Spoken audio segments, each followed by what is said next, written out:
It makes sense for Muhammad to make this mistake, just like it would make sense for Muhammad to make the mistake about Ezra, or Muhammad to make the mistake about dual carnate. It makes sense for Muhammad to be making these mistakes. It doesn't make sense for Allah to be making these mistakes if He's all-knowing. So if you're saying these all go back to Allah, you've got two possibilities: either He's ignorant or He's deceptive. It's always back, ignorant or deceptive. It's got to be one of those two. An entire chapter of the Quran, one of the longest chapters, the third chapter, Surah AlImran. It is because Imran is so important. If we are to think about Imran as the father of Moses and Aaron and Miriam, we can assume that this family is indeed referenced as the very important one, and Imran is considered an important figure. He is known by name, he is mentioned, and this family is instrumental in something as serious as the Exodus. We just heard from David and also from others that we barely know anything about the father of Mother Mary. We can't even be entirely sure about his name. But the only name we have is Joachim. Could that really be the one that the Quran is referring to as very important? As a very important family? As very, very important? I don't think so. Yeah, we're about to see some problems here. Yeah, there is just so much wrong here. But I put all of this together. The Quran refers to Mary as sister of Aaron, refers to her as daughter of Imran, and then even in the third source that I pointed out here, describes how Imran has a daughter with his wife and names her Mary, and that same Mary then later gives birth to Jesus. So that is the account of the Quran. There is no mistake. We clearly have Mary, whose father is Imran and whose son is Jesus. Make it make sense. It doesn't make sense. And everything here points just at one thing, which is that the Quran refers to Mother Mary, because that's the only Mary the Quran knows, to Mother Mary, but then gets the father and the brother of Mother Mary wrong by referring to her as sister of Aaron and as a daughter of Imran. Aaron and Imran are figures that are very, very, very distant, that have nothing at all to do with Mother Mary, mother of Jesus. And there's also, of course, one reason. There are two reasons that I can think of why the Quran got this totally wrong. Reason number one is the Quran is totally informed by Muhammad, who just heard things randomly from left and right. And reason number two is that in the Quran, women are generally not quite significant, and women are generally not accepted as prophets. In fact, if you ask Muslims about female prophets, they will often laugh and say there is no such thing as female prophets. Women can't be prophets. So the idea of a prophetess Miriam, or somebody who is very significant in the time of Moses, of the Exodus, together with Moses and Aaron, would be a little bit inconceivable to them. But there's much, much more. David. All right, you ready to go through some sources here, AP? Yes. I have a little tech problem here. Oh, there we go. What is that? I keep accidentally hitting a shortcut button that switches to me, and I don't know what the heck the button is. So I don't know how to undo it. I want to point out everyone makes mistakes. So in this case, Allah made a mistake, probably. No, no judgment. Indeed. But the thing is, if it's the all-knowing, the all-knowing author of the perfect book of all time, he shouldn't be making this mistake. This would be, if we establish that this is a mistake, then this means with 100% certainty that Islam is false. We're about to find out. All right, so we're going to go through some sources. First, let's start with the obvious. So we'll read the passage about Mary, where she's called the sister of Aaron. And guys, I recommend taking notes, maybe screenshots, having all these sources handy. This is a good point to bring up. This is a good point to go and bring up with Muslims. These are good points to bring up in response in the comment section to Sheikh Uthman's video. But let's see if I can get this up on the screen. There we go. I'm shocked that actually worked so easily. All right, so here you have, this is Surah 19, Surah Al-Maryam. Guys, keep in mind, there is precisely one woman in the entire Quran who is mentioned by name. It's not the mother of Muhammad. It is Mary, mother of Jesus, who's mentioned over and over and over again. She has a chapter named after her. No other woman in the entire Quran is mentioned by name. Kind of shows you the status of women in Islam. But check this out. So we'll start at verse... Islam values women. Look and see. Verse 16. Relate in the book the story of Mary when she withdrew from her family to a place in the east. She placed a screen to screen herself from them. Then we sent her our angel, and he appeared before her as a man in all respects. She said, I seek refuge from thee to God, most gracious. Come not near if thou dost fear God. So she actually thinks it's a dude who's coming to rape her or something like that. He said, Nay, I am only an apostle from thy Lord to announce to thee the gift of a holy son. She said, How shall I have a son, seeing that no man has touched me, and I am not unchaste? Good question. Because when Allah's asked why can't he have a son, he says, how can I have a son when I have no wife? She says, how can I have a son when no man's touched me, and I'm not unchaste? He said, so it will be. Thy Lord saith, that is easy for me. So suddenly, it's easy for Allah for one party to have a son, just not easy for him to do it by himself. But Mary can do it, no problem. He said, so it will be, thy Lord saith, that is easy for me, and we wish to appoint him as a sign unto men and a mercy from us.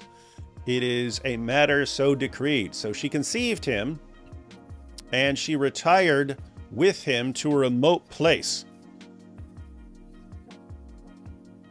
And the pains of childbirth drove her to the trunk of a palm tree. She cried in her anguish, Ah, would that I had died before this. Would that I had been a thing forgotten and out of sight. But a voice cried to her from beneath the palm tree, this is baby Jesus, Grieve not, for thy Lord hath provided a rivulet beneath thee, little stream. And shake towards thyself the trunk of the palm tree. It will let fall fresh ripe dates upon thee. So eat and drink and cool thine eye. And if thou dost see any man, say, I have vowed a fast to God most gracious, and this day I will enter into not talk with any human being. At length she brought the babe to her people, carrying him in her arms. They said, O Mary, truly an amazing thing hast thou brought. In other words, hey, you're not married, and here you are with a kid. Something's not right here. And what do they say? O sister of Aaron. So in verse 27, O Mary, truly an amazing thing thou hast brought. O sister of Aaron. So identifying her by this Aaron is obviously important. They don't call her, daughter of. It's sister of someone. And according to Sheikh Uthman, the Aaron here is her insignificant brother that literally no one in history has ever heard of. But he's so prominent that they're saying, oh my goodness, this is the sister of Aaron. O sister of Aaron, thy father was not a man of evil, nor thy mother a woman unchaste. But she pointed to the babe. So they're challenging her. Hey, what's going on? Why you got this kid here, Mary? Why you got this kid? She pointed to the babe. So they said, how can we talk to one who was a child in the cradle? Saying, what are you talking about? It's a baby. But they're wrong. He said, I am indeed a servant of Allah, the great God Allah. He hath given me revelation and made me a prophet, and he hath made me blessed wheresoever I be, and hath enjoined on me prayer and charity as long as I live. He hath made me kind to my mother, and not overbearing or miserable. So peace is on me the day I was born, and the day I die, and the day that I shall be raised up to life again. Such was Jesus, son of Mary. It is a statement of truth about which they vainly dispute. So there you have it. Again, that's when you want to learn, O sister of, and that's the only thing that Sheikh Uthman is actually responding to. O sister of Aaron. She's called sister of Aaron. So Sheikh Uthman gives the simple response. If that were the only argument, you could say, well, could just be a coincidence that she also had a brother named Aaron. Well, it could be. But why would they be calling her sister of Aaron and not daughter of, her parents if this guy's insignificant? Only makes sense to say sister of Aaron if Aaron is someone especially significant. And according to Sheikh Uthman, he's not. But the main problem there is that Sheikh Uthman did not actually address the rest of the argument. That's only one piece. That's only one piece, ladies and gentlemen. All right, we got that so far? David mentioned one piece. Got that so far? Yes. Anything you want to say, or should we keep going through these sources? keep going. Let's keep going, ladies and gentlemen, because there's another piece of the puzzle here. Another piece of the puzzle. Here's Surah 3. Oh, look, here we go. Hey, AP. You're Yes. talking about this special family. Surah 3, verse 33. God did choose Adam and Noah, the family of Abraham and the family of Imran, above all people, offspring one of another. And God heareth and knoweth all things. So guys, you see this here? God specially chose certain two people and two families above all people. And God chose Adam and Noah, the family of Abraham, and the family of Imran above all people. And you say, what's special about the family of Imran? Yeah, this is I think this is very important. Very, very important. What is important about Adam? Well, beginning of creation, and so on, where everything begins. What is important about Noah? Very, very significant event, believed to be or presented to be the beginning or a new beginning for all mankind, which is why people have things known as the laws of Noah. Noah is where the whole story of humanity starts anew for another chance. What is important about Abraham, Isaac, and Ishmael, and of course Abraham's whole thing, his entire coming to the belief in God, being probably the most important figure in the Old Testament, in the Bible. What exactly is important about the family of Imran? And we're not talking about Jesus. We're not talking about the family of Mary. We're just talking about the family of Imran. What's important about that family? Yeah, so here's the issue, ladies and gentlemen, because again, we know that the full argument is new information for lots of people. Okay, the family of Imran is important in the Bible because Imran is the father of Moses, Aaron, and Miriam. Exactly. So this is the Exodus from Egypt. This is the start of the priesthood through Aaron and so on. Really, really, really huge deal. But you have here Allah saying that the family of Imran is above all people, but you keep going, Imran is the father of Mary here, right? And so you could say, well, that's still a big event. That's Mary, the mother of Jesus. And so that's still a big event, but we have no record anywhere else apart from the Muslim sources saying that Mary's father was Imran. When we go to the Christian sources, her father's name was Joachim. So he's saying that the family of Imran, according to Sheikh Uthman, he didn't talk about Imran as part of the argument, but it is. But Imran, so he'd have to say not only is there another Aaron, a different Aaron in the Quran, there's also a different Imran in the Quran. And it just happens to be the same exact relationships as with Miriam, the sister of Aaron and the daughter of Imran, right? So something weird is going on here because, keep in mind, Sheikh Uthman would have to say the exact same thing about Imran that he said about Aaron. Yeah. He'd have to say, oh, they just there's lots of people named this. Well, first of all, no, there's not a ton of people named Imran. But suppose we grant that possibility. Imran is if you're talking about Imran and saying he's the real father of Mary, he's so insignificant. We don't have a single reference to Imran being the father of Mary apart from Muslim sources. How is this family alongside Adam, Noah, and Abraham when we have no reference to this Imran as the father of Mary? We'd have no reference that even existed until Muslims started trying to explain this issue. Yep. So that's what Sheikh Uthman is going to have to do. He's going to have to say this Imran is another Imran. So just coincidentally, Mary, the mother of Jesus, has an actual brother named Aaron and a father named Imran, even though Miriam, the sister of Aaron and the daughter of Imran, has these exact same relationships, just coincidentally. Okay, but let's read the rest of this passage real quick. So you've got Adam and Noah, the family of Abraham and the family of Imran, above all people, offspring of one of another. So Noah is ultimately the offspring of Adam, and the family of Abraham. Hold up. I have to point out one very important thing on the point of Imran being very, very important. I just remembered something which I didn't think about before, actually, with this argument. But just remember to look up, once again, the most frequently mentioned figures in the Quran. Because I was pretty sure that the most mentioned figure was Moses. And it is indeed true. If you look for the frequency of each person mentioned in the Quran, it is number 1 is Moses, number 2 is Abraham, number 3 is Noah, number 4 is Joseph, number 5 is Adam. So Moses, so Abraham is here listed in these in this verse that we just read.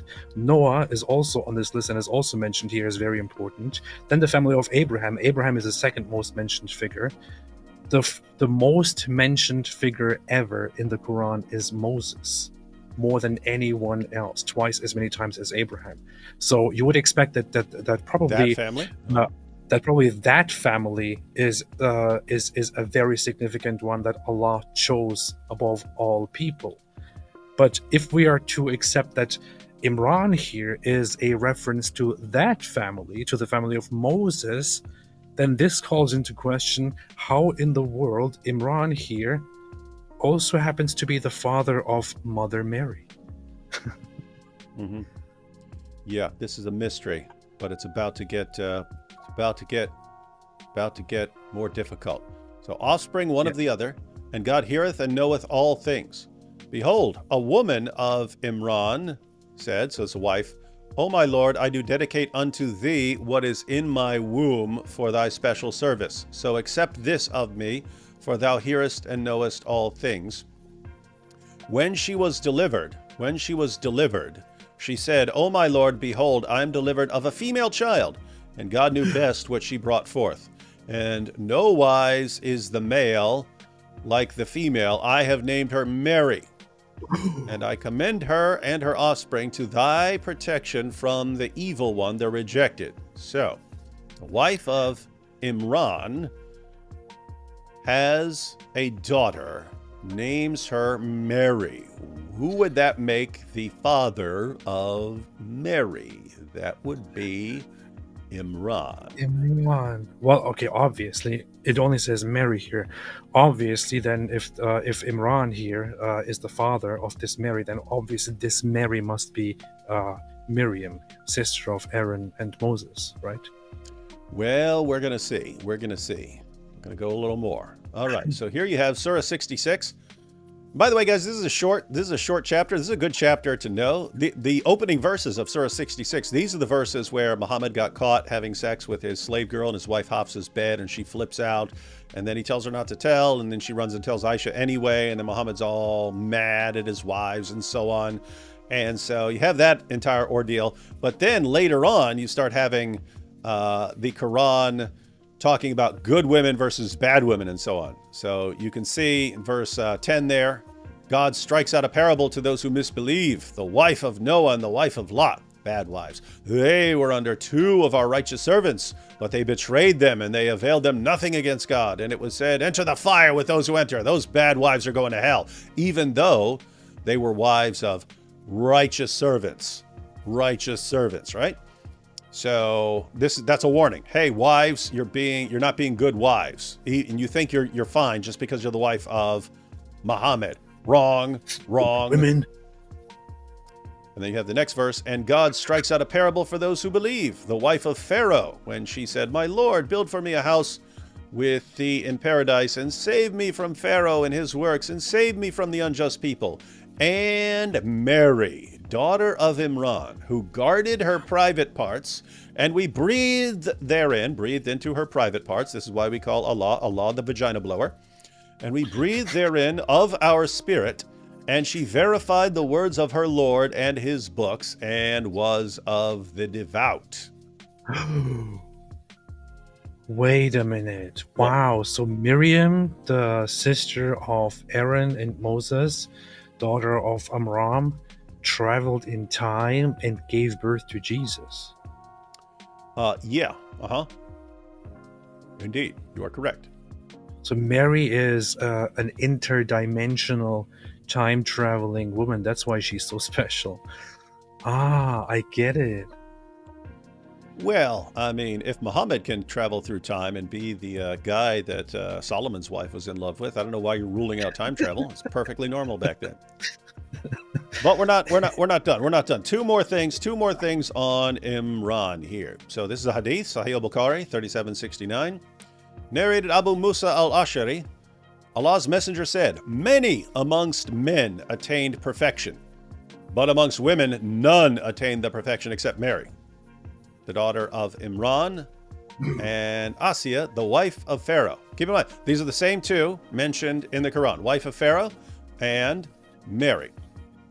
And the superiority of Aisha to other women is like the superiority of al-Tharid, which is a meat and bread dish, to other meals. This is messed up. People, hey, what about Aisha? If you're saying these other women were the really great ones, Aisha's superiority is that she's like a delicious meal.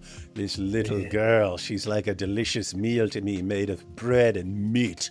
Oh yes, I feast upon Aisha every night. What a creepy. She's like Farid, yeah. She's like Al-Tharid rhymes with Farid.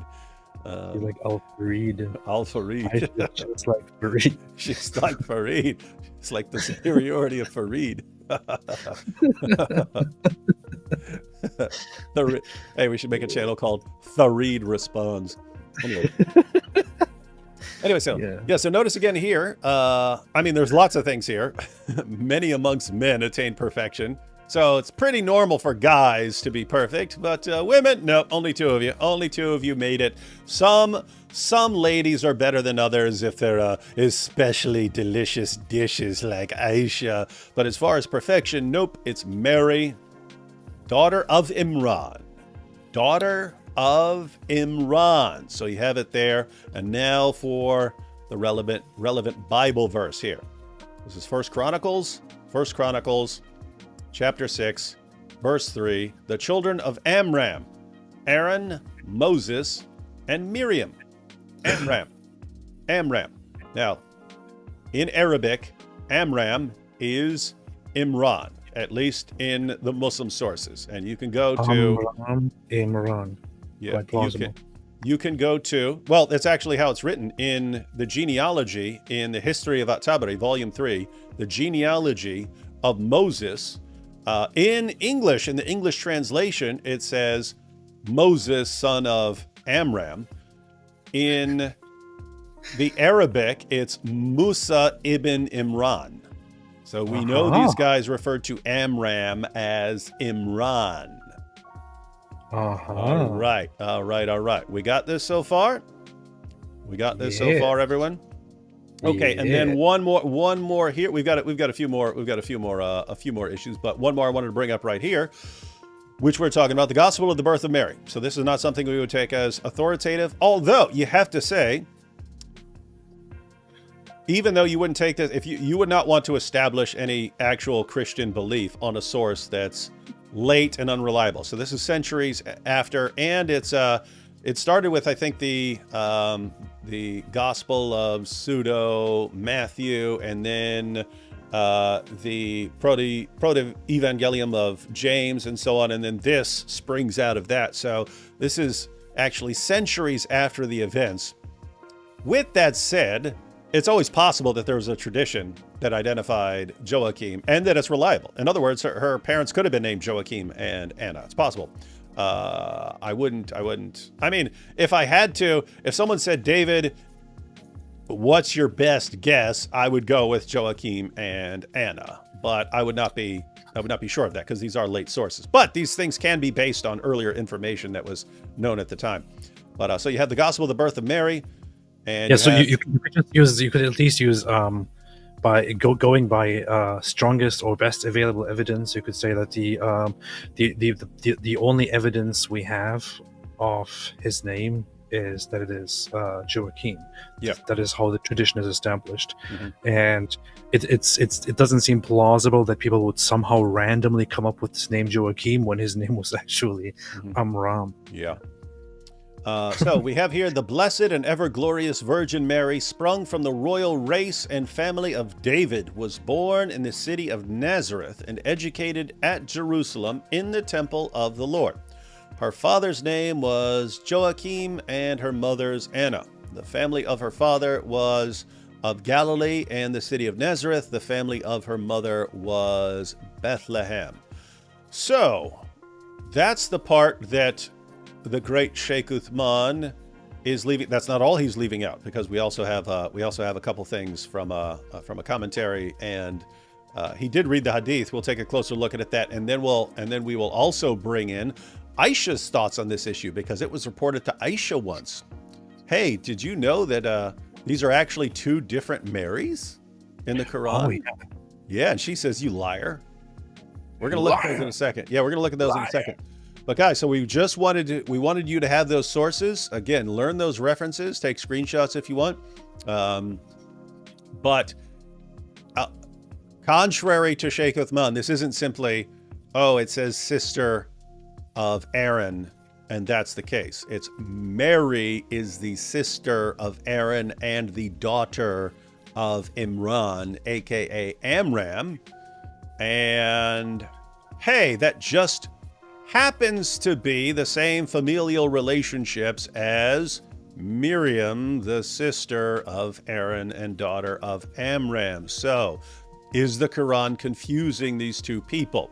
So you got Mary, he's talking about Mary. So guys, keep in mind, so in the Bible we say Miriam and we say Mary. In Arabic, they're both Miriam. So and in Hebrew as well.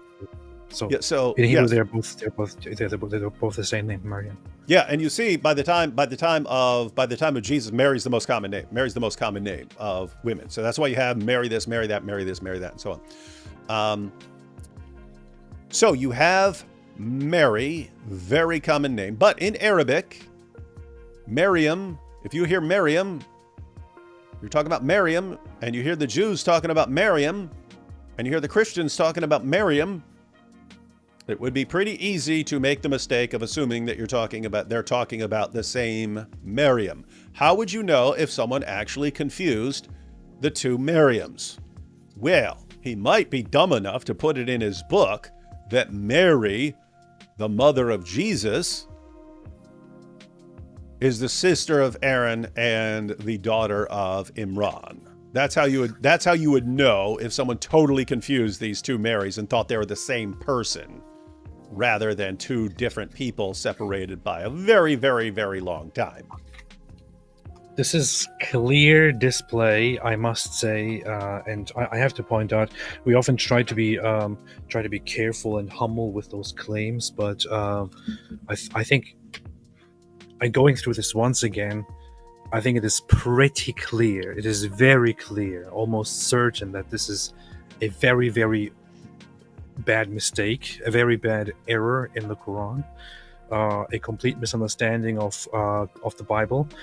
And I would say this is very strong evidence that Islam is false, that the Quran is wrong, and that Islam is made up, created by people who didn't know anything, people who didn't know much, who just heard whatever they heard and then just included that. Maryam.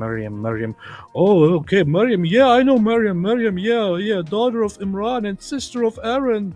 And mother of Jesus, yeah, same one, yeah. Mm-hmm. No.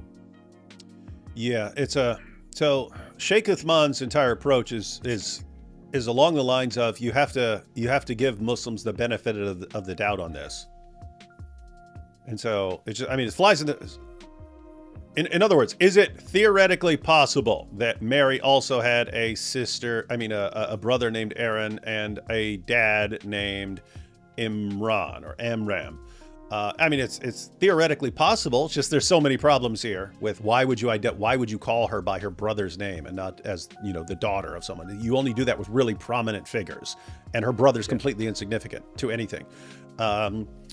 So, and then we're gonna take a look at some hadith. So the method is always give Islam the benefit of the doubt on all these things. And it's like, if this were the only issue, maybe you could say something. But when Allah explains the Trinity and it's no one's definition of the Trinity ever, we say, oh, he got it wrong. And they say, no, maybe there was some unknown group that taught this.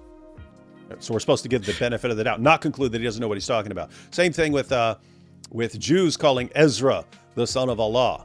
Well, maybe there was some group okay, why is this used as a blanket condemnation of Jews in general?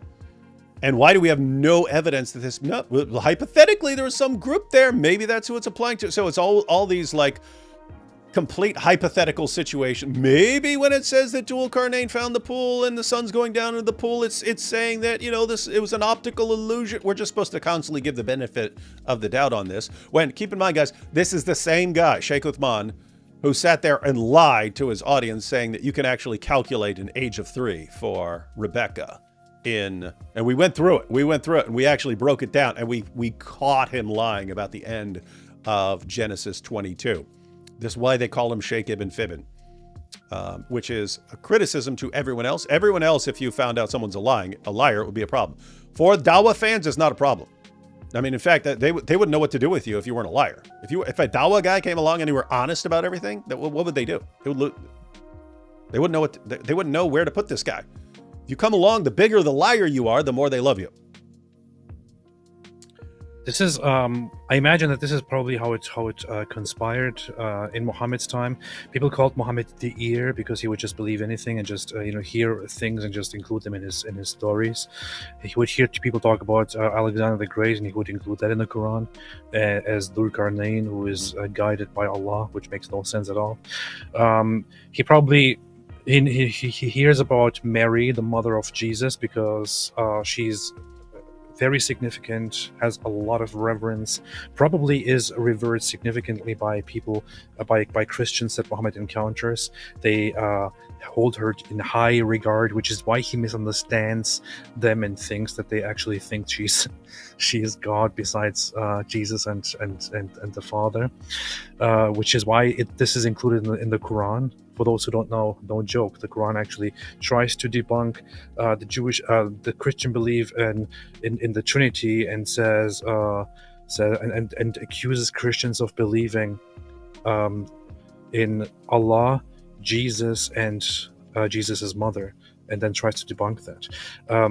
But what he hears on one hand from Christians about Mary, then maybe he's hearing a conversation from Christians who are talking about biblical figures, and they mention Miriam, and to specify who they are talking about, since they refer to both of them by the same name, they say that the sister of Aaron, or the sister of Aaron and Moses, and Muhammad thinks, oh yeah, okay, Mary also had a brother named Aaron. Okay, yeah. But okay, now I have learned something new. I have to include this in my revelations that I received from Allah. Yes, next time I mention Mary, I will say, Mary, sister of Aaron. So that's how it might have been established.